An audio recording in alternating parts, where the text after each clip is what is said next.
Socialism, communism, capitalism, secularism, इस तरह मुख्तलिफ नजरियात ने दुनिया को कोई न कोई चीज दी है, लेकिन मजहब इस्लाम ने दुनिया के सामने सबसे अहम और ज़रूरी फ़िक्र पेश की, वो है इंसाफ, जस्टिस।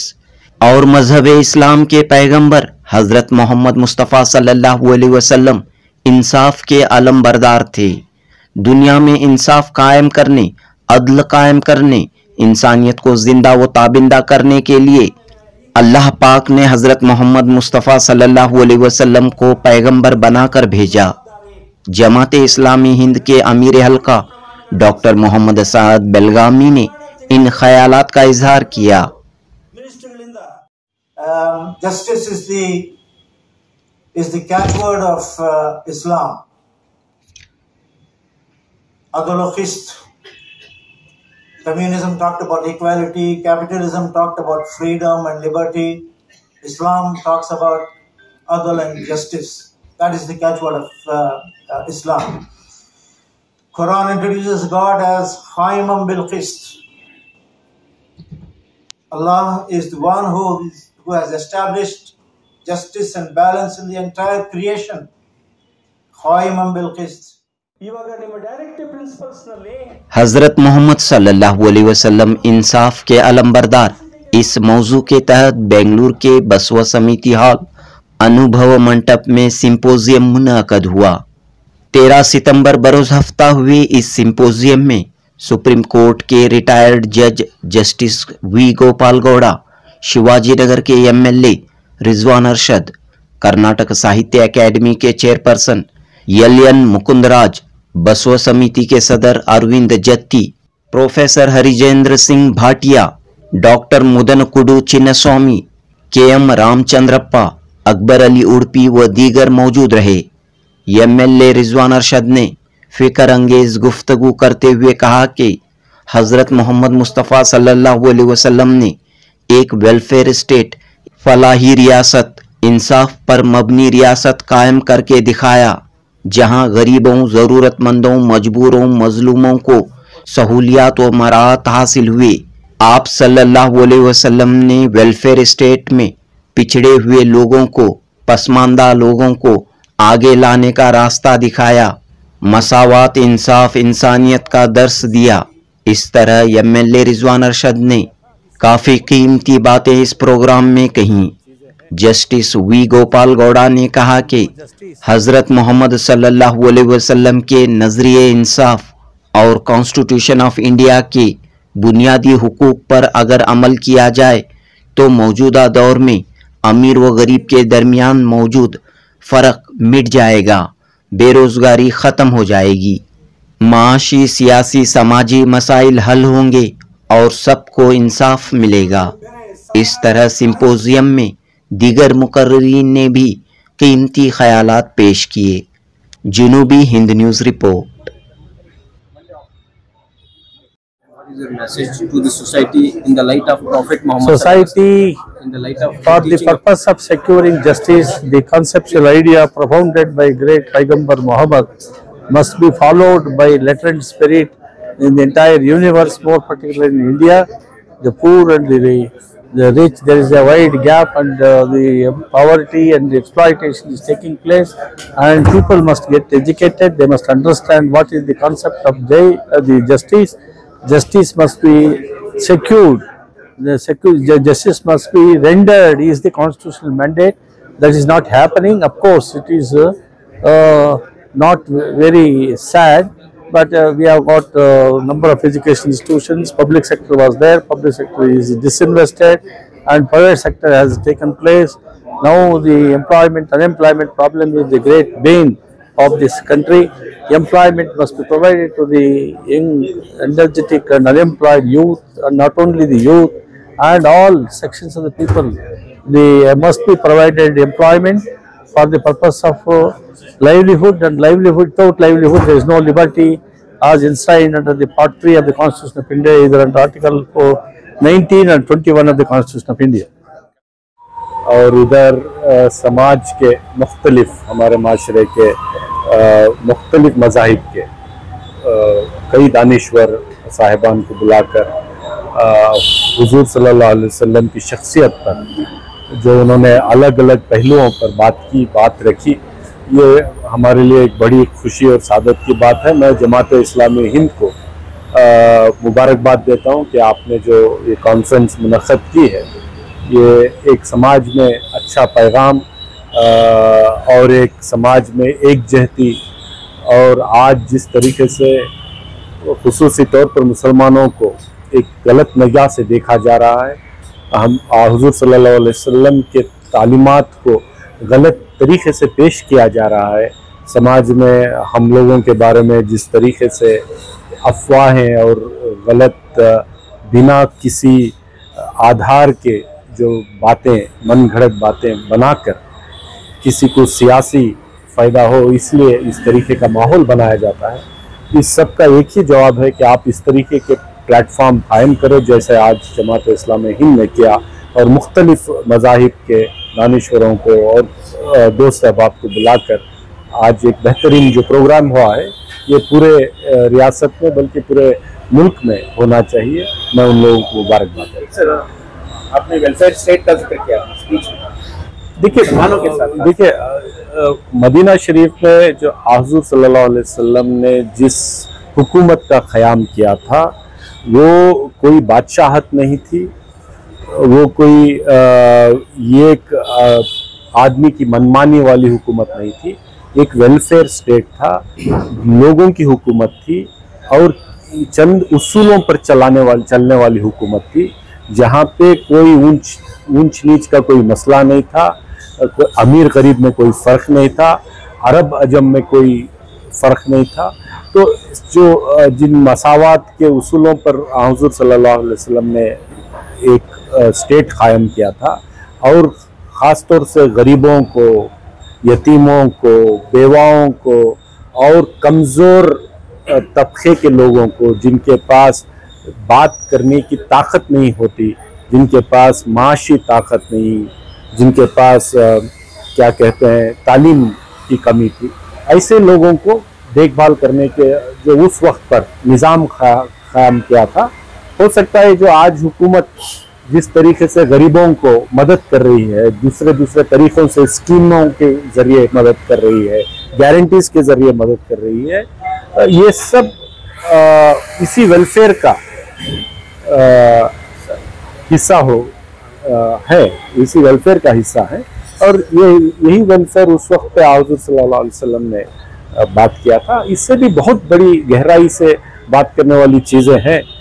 इतनी बड़ी शख्सियत जिन्होंने दुनिया में एक इनकलाब बर्पा कर दिया, उनके बारे में मैं खड़े ज़्यादा नहीं बोल पाऊँगा, लेकिन जितना मैंने समझा है, अगर हम उनके नक्शे कदम पर या उनके दिखाए हुए रास्ते पर थोड़ा सा भी अगर हम चलने की कोशिश करें, तो हो सकता है कि हमारे हालात इंशाल्लाह बदल जाएं। शुक्रिया। इंसाफी देखने को मिलती है, इंजस्टिस देखने को मिलता है, ऐसे में जस्टिस का इम्पोर्टेंस शायद पहले से भी ये चालू है, क्योंकि आप और हम अभी है तो ये लग रहा है कि ऐसे गड़बड़ हो रहा है। ऐसे इतिहास देखते आए तो दुनिया में बहुत सारे गड़बड़ हो चल रहे हैं, वो हिसाब से तो हमारा कम है इंडिया का। फिर भी जो न्याय आज जो हमारे जस्टिस साहब बताए, जब तक कि न्याय अंदरूनी न्याय नहीं बनता है तब तक कुछ नहीं बनता है। इसी के लिए मैं प्राइम मिनिस्टर मोदी जी को दिल्ली के विज्ञान भवन में बाजू बैठे थे 2 घंटे, उनको मैं प्रास्ताविक भाषण में ये बोला कि हमारे स्वच्छ भारत अभियान अपूर्ण लगता है मुझे, क्योंकि बसवन्ना जो बोलते हैं अंतरंग शुद्धि और बहिरंग शुद्धि, ये दोनों का संगम ही दैवत्व का व्यक्तित्व है। तो जब तक भारत का अंतरंग शुद्ध नहीं होता है तब तक भारत शुद्ध नहीं हो सकता है। अब जो कुछ हो रहा है अंतरंग की शुद्धि का मामले में कम पड़ रहा है, because the natural justice of this great country, the spiritual country, अभी हम साथ में नहीं जी रहे हैं, हजारों सालों से हम जीते आ रहे हैं। तो इतना तो हमारे अक्ल चाहिए, अक्ल के बिना करते गए तो मुश्किल हो जाते हैं। और क्या बसवा समिति में प्रॉफिट मोहम्मद सल्लल्लाहु अलैहि वसल्लम लाइफ एंड टीचिंग पर एक फंक्शन हुआ। आज के इस फंक्शन के जरिए in the light of prophet Mohammad सल्लल्लाहु अलैहि वसल्लम, what is your message to this society? I never look Muhammad Prophet as different, Basavanna as different. They are all the ultimate truth seekers. इनको हम दार्शनिक कहते हैं हम कन्नड़ में. एक जो भी कहते हैं दर्शन होता है, वो दुनिया के लिए दर्शन होता है, आपके लिए मेरे लिए कुछ अलग अलग नहीं होता है. आत्यंतिक सत्य दर्शन पैगंबर भी जी करते हैं, बसवण्णा भी करते हैं, सब करते हैं, मगर उसको सिर्फ भाषण के लिए यूज करते हैं, एक्टिव प्रैक्टिस में नहीं ले आ रहे हैं. पालना भी होना चाहिए, इम्प्लीमेंट भी होना चाहिए. 100% इम्प्लीमेंट होना, तब जो आपकी इस्लाम का ये पीपल है वो भी लिंगायत का सेम थिंग, सेम फिलॉसफी साथ में जुड़कर थोड़ा सोचना पड़ेगा, नहीं तो आप अलग और माहिन अलग. दोनों जमात मिलके काम किए तो शायद ये बदल जाएगा. तो बसवा तत्व है और पैगंबर मोहम्मद सल्लल्लाहु अलैहि वसल्लम के जो सिखाए हुए तत्व हैं, टीचिंग्स हैं, इसमें एक समानता है. ये समानता को हम कैसे इसको ब्रिज करेंगे? जो फॉलोवर्स हैं, लोगों के बीच में मोहब्बत कैसा पैदा करेंगे? आप इसके बारे में क्या बोलते हैं? साथ में काम करना चाहिए सर, और कुछ नहीं. आपको वहां इस्लाम मुस्लिम नहीं समझना, मुझे आप लिंगायत नहीं समझना. जब ये निकल पड़ता है, अभी भी बोला कुरान माने इस्लाम आपके मुस्लिम लोगों का, बाइबल माने वो क्रिश्चियन लोगों का, ये कौन दिया? See these are all great documents. हम उसको हाथ से पकड़ के काम करना चाहिए. Period of 1500 years is still being written about and still being talked about, and his teachings they remain in pristine purity, which is something which is very unique and which is the speciality of this prophet. Prophet is a role model for us. Uswa hasana laqad kana lakum rasulullahi uswatun hasana. ನಿಮಗೆ ಪ್ರವಾದಿತ್ವದಲ್ಲಿ ಒಂದು ಉತ್ತಮ ಮಾದರಿ ಇದೆ. is an exemplar par excellence ಅಂದ್ಬಿಟ್ಟು ಹೇಳ್ಬೋದು. There are several aspects of his life. He's a philosopher, he's a guide, he's a seer, he's a reformer, he's a teacher, he's a judge, he's an administrator, he's a commander-in-chief, and in all these aspects, his example is supreme for us. He's a beacon of morality, he's a savior of orphans, emancipator of women, benefactor of humanity, harbinger of peace, messenger of justice, as we have mentioned here today, champion of human rights.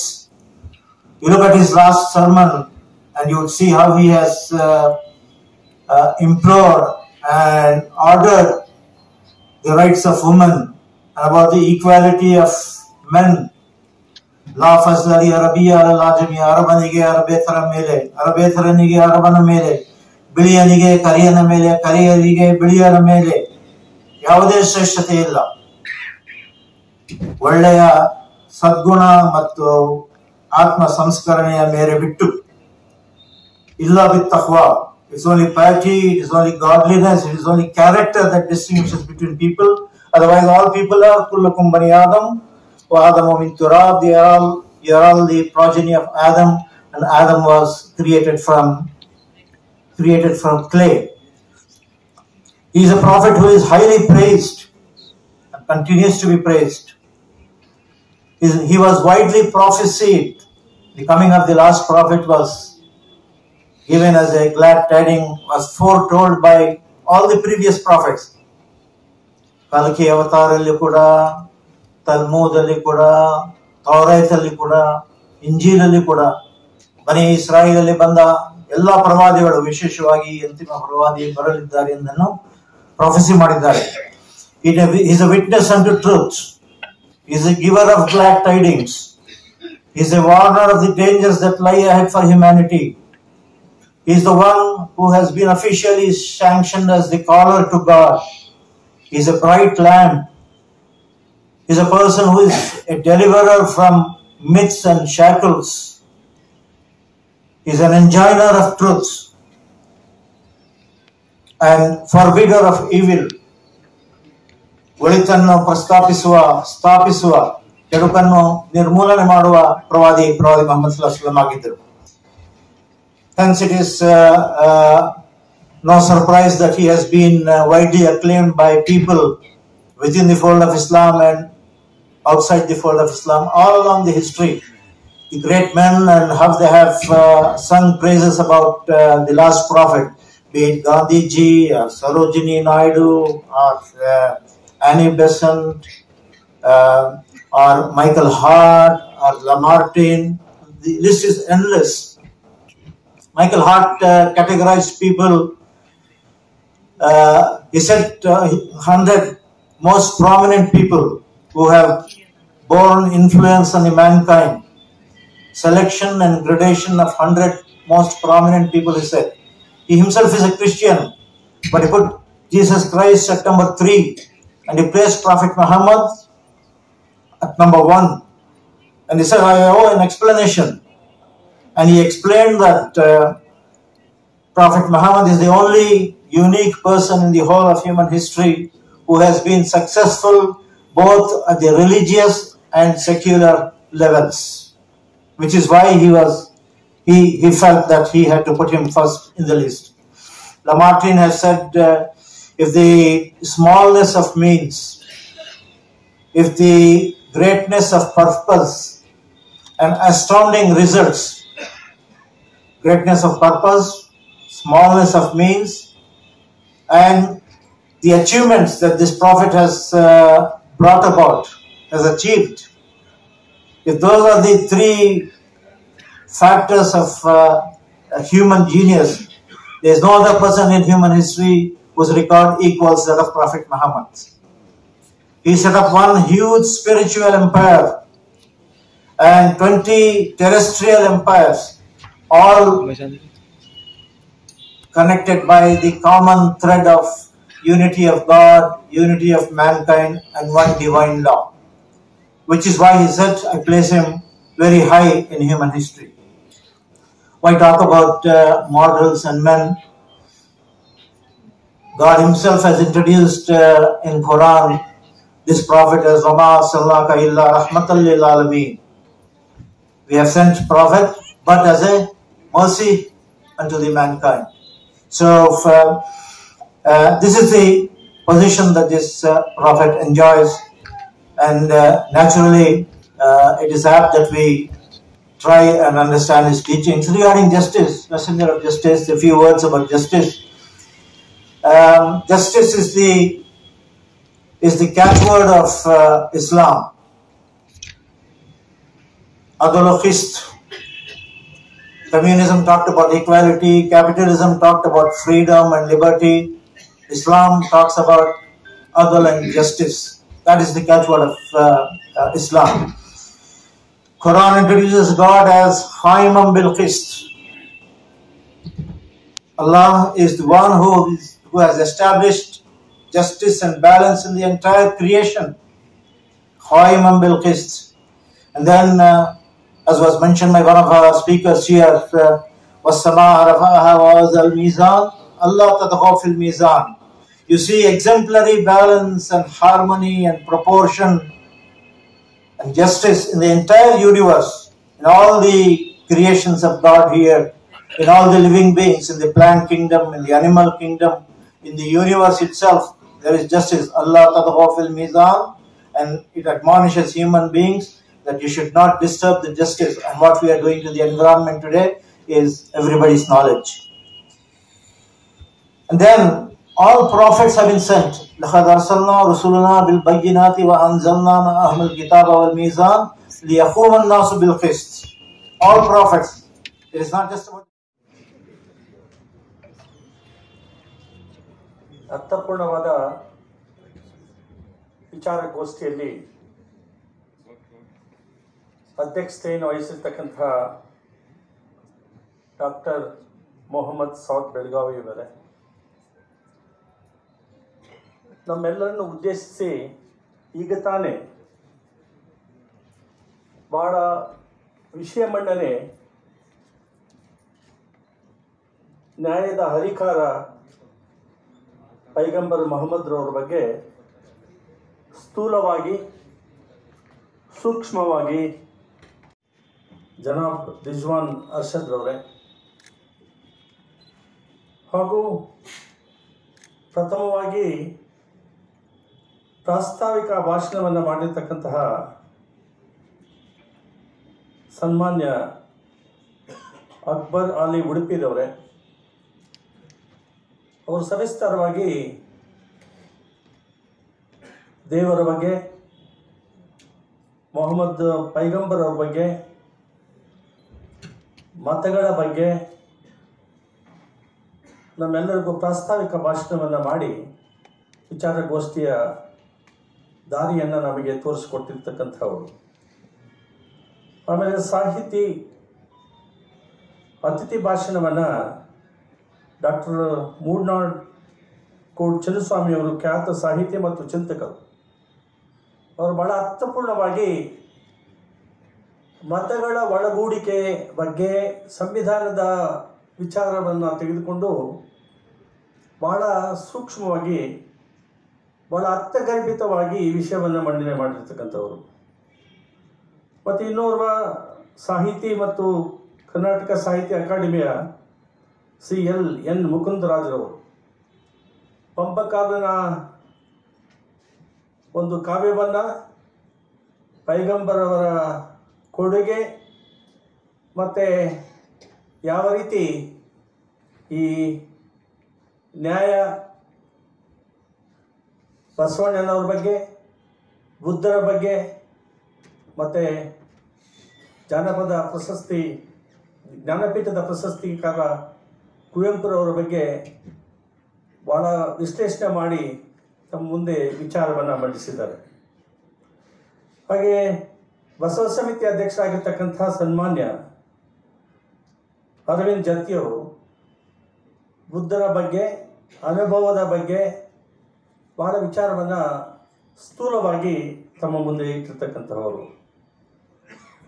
ಮತ್ತು ರಾಮಚಂದ್ರಪ್ಪನವರು ಕರ್ನಾಟಕ ರಾಜ್ಯ ಹಿಂದುಳಿದ ಜಾತಿಗಳ ಒಕ್ಕೂಟ, ಅವರು ಕೂಡ ವಿಚಾರಣೆ ಮಂಡನೆಯನ್ನು ಮಾಡಿದ್ದಾರೆ.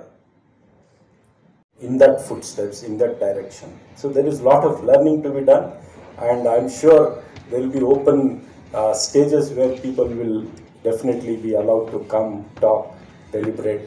It is not what only the religious leaders show what it is. It is much, much more beyond that. And I'm very happy that ಇವತ್ತು ಪ್ರವಾದಿಯವರ ಬಗ್ಗೆ ಚರ್ಚೆ ಮಾಡೋದಕ್ಕೆ, ಅವರ ಜೀವನವನ್ನು ಅರ್ಥ ಮಾಡಿಕೊಂಡು, ಅವರ ಸಂದೇಶವನ್ನು ಅರ್ಥ ಮಾಡಿಕೊಂಡು ಇವತ್ತು ನಾವು ಇಡೀ ಸಮಾಜಕ್ಕೆ ಇಲ್ಲಿಂದ, ಯಾಕಂದರೆ ಇಡೀ ಪ್ರಪಂಚದಲ್ಲೇ ನಮ್ಮ ಸಮುದಾಯನೇ ಸಮಸ್ಯೆ ಅಂತ ಬಿಂಬಿಸುವಾಗ ಪ್ರತಿನಿತ್ಯ ನಾವು 1 ಅವರ್ ಇಲ್ಲಿ ಕೂತಿದ್ರೆ 1 ಅವರ್ ಸೋಷಿಯಲ್ ಮೀಡಿಯಲ್ಲಿ ನಮ್ಮನ್ನು ನಿಂದಿಸೋರು, ನಮ್ಮನ್ನು ಒಂದು ರೀತಿಯ ಹೀನಾಯವಾಗಿ, ಇವರು ಮನುಷ್ಯರೇ ಅಲ್ಲ, ಇವರು ಫಾಲೋ ಮಾಡೋದು ಯಾವುದೋ ಧರ್ಮ ಆಗಲಿ ಸಿದ್ಧಾಂತ ಆಗಲಿ ಮನುಷ್ಯತ್ವದ ವಿರುದ್ಧ ಅಂತ ಹೇಳುವಾಗ, ಈಗ ನಾನು ನಿಂತ್ಕೊಂಡು ಮಹಿಳೆಯರಿಗೆ ಅಧಿಕಾರ ಸಿಕ್ಕಿದ್ದು ಅಂತ ನಾನು ಹೇಳಿದರೆ, ಗುಲಾಮ್ ಗಿರಿಯನ್ನು ತೆಗೆದುಹಾಕುವ ಇದು ಆ ಕಾಲದಲ್ಲಿ ಮಾಡಿದ್ದಾರೆ ಅಂತ ಹೇಳಿದರೆ, ಒಂದೊಂದಾಗಿ ನಾನು ಹೇಳ್ಕೊಂಡು ಹೋದರೆ, so orphans got the right. Where was the right for orphans? Where was the right for women? Where was the right for any slave which used to be under any other person? So how money lenders were exploiting the society. ಈ ಥರ ನಾನು ಹೇಳ್ಕೊಂಡು ಬಂದರೆ ತಮಗೂ ಗೊತ್ತಿರ್ತಕ್ಕಂಥ 2 hours. But ನಮಗೆ projection ಮಾಡ್ತಕ್ಕಂಥವ್ರು ರಾಜಕೀಯದ ದುರುದ್ದೇಶ ಇಟ್ಕೊಂಡೇ ಪ್ರೊಜೆಕ್ಷನ್ ಮಾಡಲಿ, ಬಟ್ ಬರ್ತಾ ಬರ್ತಾ ಬರ್ತಾ ನಾವೇ ಈ ಸಮಾಜದಲ್ಲಿ ವಿಲನ್ ಥರ ಒಂದು ವಾತಾವರಣ ಕ್ರಿಯೇಟ್ ಆಗಿರ್ತಕ್ಕಂಥದ್ದು. ಅದನ್ನು, ಆ ಪರ್ಸೆಪ್ಷನನ್ನು ಹೇಗೆ ಸರಿ ಮಾಡಬೇಕು ಅಂತ ಆ ನಿಟ್ಟಿನಲ್ಲಿ ನಾವು ಕೂಡ ಫೇಲ್ ಆಗಿರ್ತಕ್ಕಂಥದ್ದು ಕೂಡ ನಾವು ಒಪ್ಕೋಬೇಕು.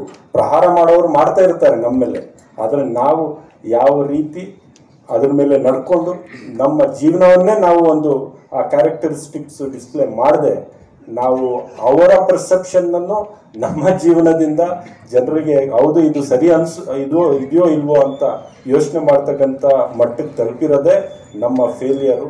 ಇದರಿಂದ ಹೊರಗೆ ಬರಬೇಕು ಅಂತ ಹೇಳಿ ಇವತ್ತು ಇಂಥ ಗಣ್ಯರ ಮುಂದೆ ನನ್ನಂಥವನಿಗೆ ಒಂದು ಮಾತನಾಡುವ ಅವಕಾಶ ಮಾಡಿಕೊಟ್ಟಿರೋಂತಹ ಜಮಾತೆ ಇಸ್ಲಾಮಿ ಹಿಂದ್ ಮತ್ತು ಅವರ ಅಧ್ಯಕ್ಷರಾದಂಥ ಡಾಕ್ಟರ್ ಮೊಹಮ್ಮದ್ ಸಾದರ್ ಅವರಿಗೆ ಧನ್ಯವಾದಗಳನ್ನು ಹೇಳಿ ನಾನು ಮಾತು ಮುಗಿಸ್ತೀನಿ. ಥ್ಯಾಂಕ್ ಯು, ಧನ್ಯವಾದಗಳು. ಒಂದೇ ಅಲ್ಲ, ಪ್ರಪಂಚದ ಆಗುಹೋಗುಗಳ ಬಗ್ಗೆ ನಾವು ಸ್ಥೂಲವಾಗಿ ಪರಿವೀಕ್ಷಣೆ ಮಾಡ್ತಾ ಇದ್ದೀವಿ. ನಮ್ಮ ನೆರೆ ರಾಷ್ಟ್ರಗಳು ಕಳೆದ 5 ದಿವಸದಿಂದ ಯಾವ ರೀತಿ ನಡೀತಾ ಇದೆ, ಪ್ರಪಂಚದಲ್ಲಿ ಯುದ್ಧಗಳು ಒಂದು ರಾಷ್ಟ್ರಕ್ಕೂ ಇನ್ನೊಂದು ರಾಷ್ಟ್ರಕ್ಕೆ, ಅದನ್ನು ಪ್ರಚೋದನೆ ಮಾಡಿ ಬೆಂಬಲ ನೀಡ್ತಕ್ಕಂತಹ ಬಹಳ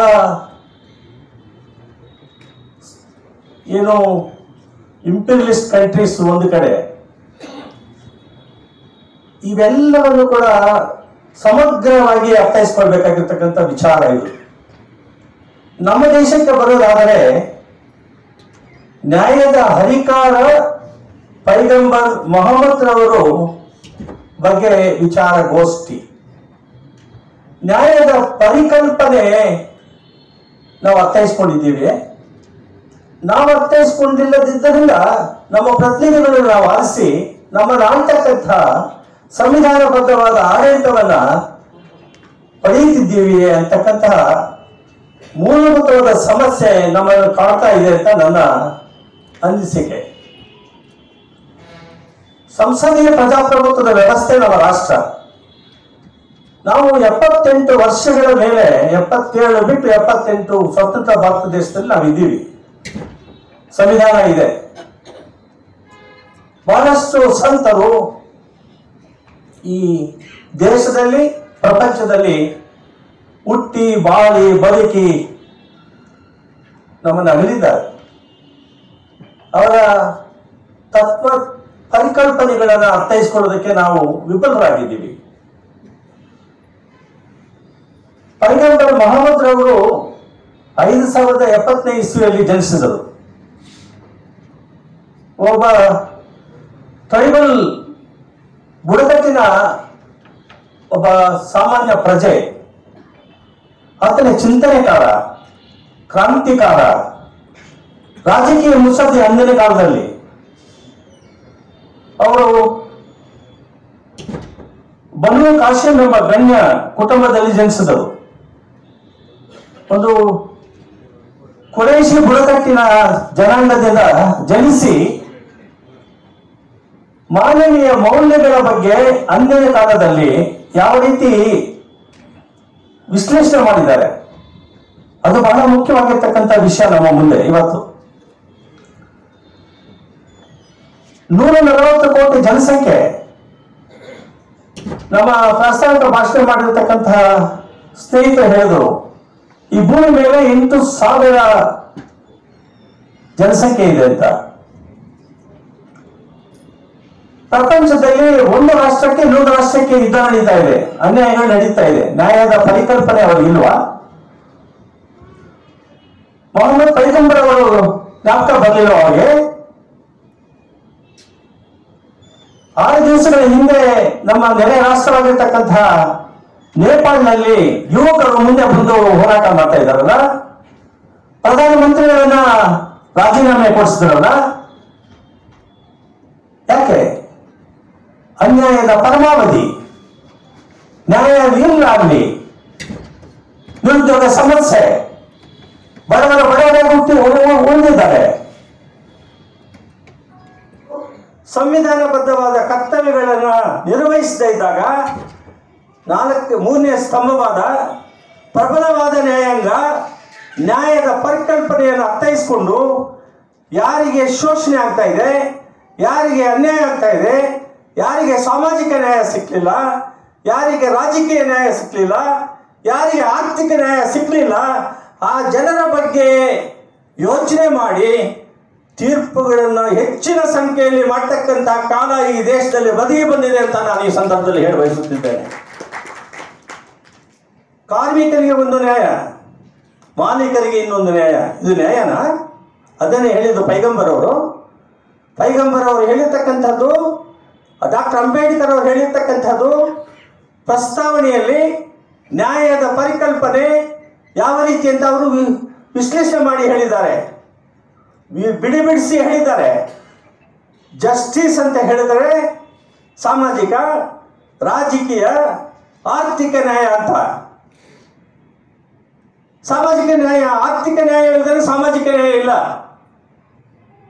ರಿಲಿಜನ್ನಲ್ಲಿ ಎಲ್ಲ ರಿಲಿಜನ್ಸ್ ಒಂದೇ ಅಂತ ನಾವು ಸುಪ್ರೀಂ ಕೋರ್ಟ್ ಹೇಳುವಾಗ, ನೀವು ಈ ಇಸ್ಲಾಂ ಅಲ್ಪಸಂಖ್ಯಾತರು ಒಂದು ಸರ್ಕಾರ ಅವರಿಗೆ ಬೆಂಬಲ ನೀಡ್ತಾ ಇದೆ, ಅವರಿಗೆ ಅಪೀಸ್ ಮಾಡ್ತಾ ಇದೆ ಅಂತ ಹೇಳ್ತಕ್ಕಂಥ ಇನ್ನೊಂದು ರಾಜಕೀಯ ಪಕ್ಷ ಎಷ್ಟು ಸಮಂಜಸ ಅದು.